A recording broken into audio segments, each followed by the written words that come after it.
Good evening dear student, मैं नंद किशोर पाल एक बार फिर आप सभी का आपके अपने चैनल सीवी क्लासेस में स्वागत करता हूं। आज हम कला के 20 महत्वपूर्ण प्रश्नों को लेकर उपस्थित हुए हैं, जो उम्मीद है कि आने वाले बोर्ड परीक्षा में आपके लिए बहुत ही इम्पोर्टेंट सिद्ध होंगे और हो सकता है कि इसमें से कई प्रश्न आपके पेपर में देखने को भी मिल जाए। तो चलिए आज शुरुआत करते हैं। नंबर 1 प्रश्न से। बहुत अच्छे प्रश्न है जो आपको किसी और जगह आपको देखने को नहीं मिलेंगे। तो चलिए, स्मृति चित्रण पर आधारित प्रश्न है। प्रश्न नंबर 1, मानव मस्तिष्क में आसपास की वस्तुओं की संरचना का सुरक्षित रहना क्या कहलाता है?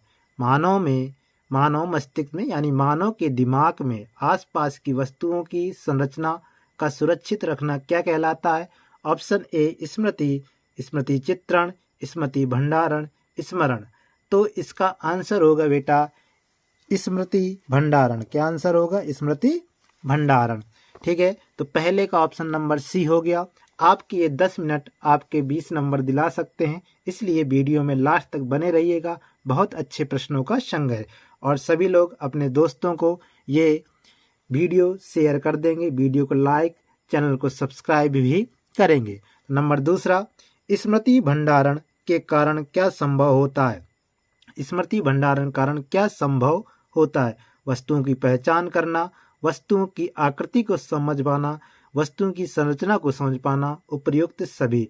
तो देखिए, स्मृति भंडारण के अंतर्गत आप वस्तुओं की पहचान करते हो, वस्तुओं की आकृति को समझ पाते हो, वस्तुओं की संरचना को भी समझ पाते हो। तभी जब आप समझ पाओगे तभी उसकी आकृति हम क्या करेंगे, उसकी बना पाएंगे। तो इसका मतलब ये सभी क्या होगा? उपयुक्त सभी। ऑप्शन नंबर डी इसका आंसर सही होगा। 3 नंबर है, किसी अनुभूतित वस्तुओं को चित्रण करना समानता क्या कहलाता है? यानी किसी अनुभव के द्वारा, अनुभूति मतलब अनुभव के द्वारा आप क्या करो, उसका चित्रण करो। तो क्या होता है? स्मृति चित्रण, मानव चित्रण, प्राकृतिक चित्रण, दृश्य चित्रण। तो इसमें कौन सा आंसर होगा? स्मृति चित्रण। कौन सा आंसर होगा? स्मृति चित्रण। तो प्रश्न नंबर 4 की ओर आप सभी बने रहिएगा। प्रश्न नंबर 4 है, स्मृति चित्रण में चित्रकार के किस गुण व शक्ति को देखा जाता है? मतलब स्मृति चित्रण में जो चित्रकार होता है उसको क्या क्या देखा जाता है? स्मृति चेतना, स्मृति चित्रण, भंडारण, इनमें से कोई नहीं। तो इसमें बेटा आंसर होगा स्मृति चेतना, यानी आपकी कितनी समझ है उसमें ये देखा जाता है। स्मृति चित्रण किसके विकास में महत्वपूर्ण योगदान देता है? स्मृति चित्रण किसके विकास में महत्वपूर्ण योगदान देता है? अभिव्यक्ति क्षमता, कलात्मक अभिरुचि, स्मृति चेतना और सभी। तो इसमें सभी होंगे, इस अभिव्यक्ति क्षमता भी, कलात्मक रुचि भी, स्मृति चेतना भी। प्रश्न नंबर 6, स्मृति चित्रण में किन बातों का विशेष ध्यान रखा जाता है? स्मृति चित्रण में किन बातों का विशेष ध्यान रखा जाता है? संयोजन का, रेखांकन में प्रवाह एवं लय का, चित्र की वास्तविकता का, सभी का। तो इसमें कौन सा ऑप्शन होगा? सभी का। किसी भी स्मृति चित्रण में व्यक्ति वस्तु को देखने के लिए बार बार बंद आंखों में दोहराता है और क्यों? इनमें चित्रण स्पष्ट हो जाता है, गलतियां कम हो जाती हैं, संरचना को समझने में आसानी होती है, सभी। देखिए, किसी वस्तु को आंख बंद करके याद किया जाता है तो इससे चित्र क्या होते हैं? स्पष्ट हो जाते हैं और जो हमारी गलतियां होती हैं वो भी क्या हो जाती हैं? कम हो जाती हैं और संरचना को समझने में आसानी भी होती है। इसका मतलब ऑप्शन नंबर डी सही होगा। इसका कौन सा ऑप्शन नंबर सही होगा? डी। प्रश्न नंबर 8 है, निम्न में से कौन स्मृति चित्रण का सिद्धांत नहीं है? निम्न में से कौन स्मृति चित्रण का सिद्धांत नहीं है? पेंसिल पकड़ना, वृत्ताकार संरचना बनाना, नेत्र दशा, कागज एवं चित्र में संयोजना। तो पेंसिल पकड़ना आपका सिद्धांत है, ठीक है। नेत्र दशा भी सिद्धांत है, कागज तथा चित्र में संयोजन, इसमें आपका ऑप्शन नंबर कौन सा होगा? बी, वृत्ताकार संरचना बनाना। इसमें ऐसी कोई वो कंडीशन नहीं है, स्मृति चित्रण में है। इस अगला प्रश्न 9, स्मृति चित्रण के सिद्धांत में पेंसिल पकड़ने का नियम कौन सा है? यानी स्मृति चित्र के आकार पर बना रहे हो तो इस पेंसिल पकड़ने का नियम क्या? पिछला प्रश्न था स्मृति चित्रण का सिद्धांत नहीं है तो वो था वृत्ताकार संरचना बनाना, लेकिन इसमें है पेंसिल पकड़ने का नियम कौन सा है? तो पेंसिल को पेन की तरह पकड़ना, यानी जिस प्रकार से पेन पकड़ते हैं क्या उस तरह से पेंसिल पकड़ते हैं? ये तो बिल्कुल गलत होगा। शेड करते समय पेंसिल को क्षैतिज रखना, यानी आकृति को शेड करते समय इसको कैसे क्षैतिज रखा जाता है, क्षैतिज समय यानी सीधी रखा जाता है। ठीक है। अगला नंबर, नेत्र दशा के अंतर्गत दूर की वस्तुएं आगे कैसी नजर आती हैं। नेत्र दशा के अंतर्गत आपको दूर की वस्तुएं कैसी नजर आती हैं, तो बेटा छोटी नजर आती हैं। कैसी नजर आती हैं, छोटी। अगला प्रश्न है, स्मृति चित्रण में दूर की कतार में लगी वस्तुओं का चित्रण करते समय आगे की वस्तुओं को कैसा बनाना चाहिए। मतलब आपका यह स्मृति चित्रण में दूर की कतार में लगी कोई वस्तु का चित्रण आप कैसे करोगे, बड़ा, छोटा, हल्के रंगों में, सफेद रंगों में। तो इसका आंसर होगा बेटा बड़ा। कैसे करेंगे हम, बड़ा करेंगे। ठीक है। अगला प्रश्न नंबर 12, बस ज़्यादा नहीं 20 क्वेश्चन है, बहुत ही सभी अच्छे प्रश्न है। स्मृति चित्रण विधि के अनुसार वस्तुओं का आकार मुख्यतः होता है, यानी वस्तुओं का आकार कैसा होता है स्मृति चित्रण में। आयत के आकार की भी होती हैं, बेलन के आकार की भी होती हैं, वृत्त के आकार की भी होती हैं, और इसमें सभी भी होती हैं। अगला प्रश्न है प्रश्न नंबर 13।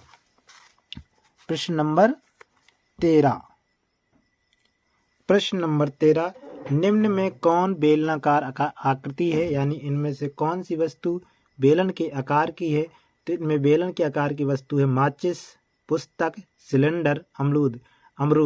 यानी जो बेलन के आकार की हो उसको, जो बेलन के आकार की, तो बेलन के आकार की इसमें केवल आपकी वस्तु कौन सी है, सिलेंडर, क्योंकि माचिस है वो आयत के आकार की, पुस्तक है वो भी आयत के आकार की, और अमरूद तो आप जानते ही हो किस प्रकार का होता है। तो प्रश्न नंबर 14, आयताकार एवं वर्गाकार वस्तुओं के स्मृति चित्रण में किसका विशेष महत्व होता है, यानी आयत और वर्गाकार वस्तु में स्मृति चित्रण का किसका विशेष महत्व होता है। बस स्मृति चित्रण बनाते हो तो उसमें त्रिज्या का विशेष महत्व रहता है कि इसमें त्रिज्या कितनी दी गई है। अगला प्रश्न है, निम्न में से कौन वृत्ताकार आकृति की वस्तु है, यानी जो वृत्त के आकार की वस्तु हो। देखिए फुटबॉल आपके वृत्त के आकार की होती है, अमरूद वो भी वृत्त के आकार का होता है, मिट्टी का घड़ा वो भी वृत्त के आकार का होता है, यानी इसमें सभी आंसर हो जाएगा। कौन सा हो जाएगा, सभी आंसर हो जाएगा। तो प्रश्न अगला चलते हैं। प्रश्न हमारा अगला है, स्मृति चित्रण में प्रकाश दिखाने के लिए किस प्रकार की रेखाओं का प्रयोग किया जाता है। स्मृति चित्रण में प्रकाश दिखाने के लिए किस प्रकार की रेखाओं का प्रयोग किया जाता है। तो वो रेखा है कि छोटी रेखा हो सकती है, मोटी रेखा है, काली रेखा है, पतली रेखा है। तो इसमें किस प्रकार का आंसर होगा, पतली रेखा।